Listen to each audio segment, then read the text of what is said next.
Alors attardons-nous sur ce fichier où l'insertion de blocs a eu des résultats en termes de taille et de dimensions très différentes, un cycliste gigantesque, des tout petits sièges.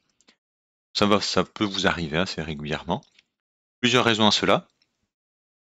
Le bloc mal dessiné. Raison. Deuxième raison, l'unité de bloc est inexacte. Et je l'avoue, c'est ce qui s'est passé avec cette chaise. Donc on va apprendre à le corriger. Troisième raison, c'est l'unité de dessin du fichier qui est inexacte. Donc voyons tous ces points, un par un. On va mesurer pour vérifier déjà si nos dessins sont exacts. J'ai 1700 quelque chose pour mon cycliste. Je suis en millimètres. Ben oui, c'est logique. 1,70 m, c'est très bien.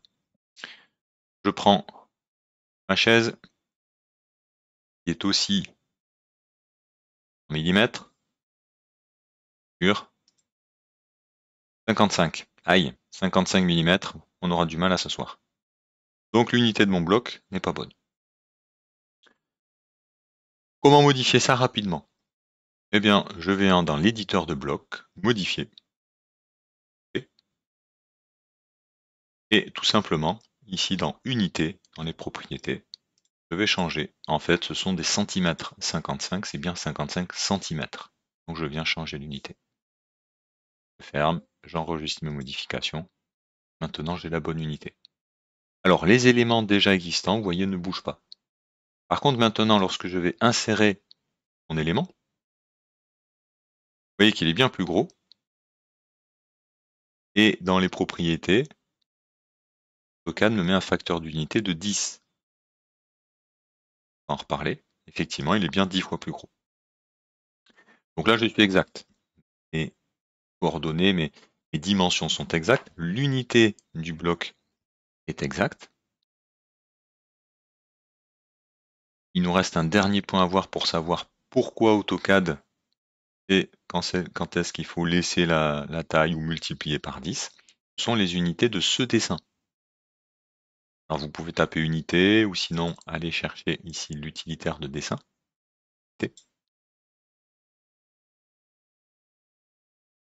Et vous avez échelle d'insertion ici, unité de mise à l'échelle du contenu inséré. Lorsque vous allez insérer dans un dessin du contenu, par exemple un bloc, AutoCAD va comparer les unités. L'unité qui est indiquée ici avec l'unité du bloc. Millimètre, millimètre, AutoCAD ne fait rien.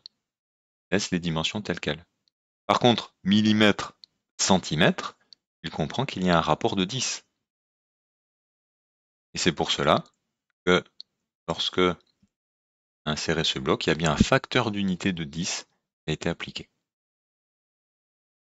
Pour résumer, lorsque vous créez vos blocs, évidemment créez-les avec les bonnes dimensions, mais veillez à indiquer la bonne unité de bloc.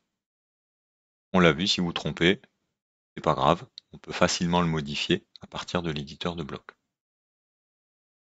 Deuxième chose importante, dans l'unité du dessin, renseignez la valeur exacte du dessin dans lequel vous travaillez. Ainsi, vous n'aurez plus de problème d'insertion de blocs à des tailles qui ne conviennent pas, trop grandes, trop petites. AutoCAD fera automatiquement le calcul pour que vos blocs se mettent à la bonne dimension dans chacun de vos dessins.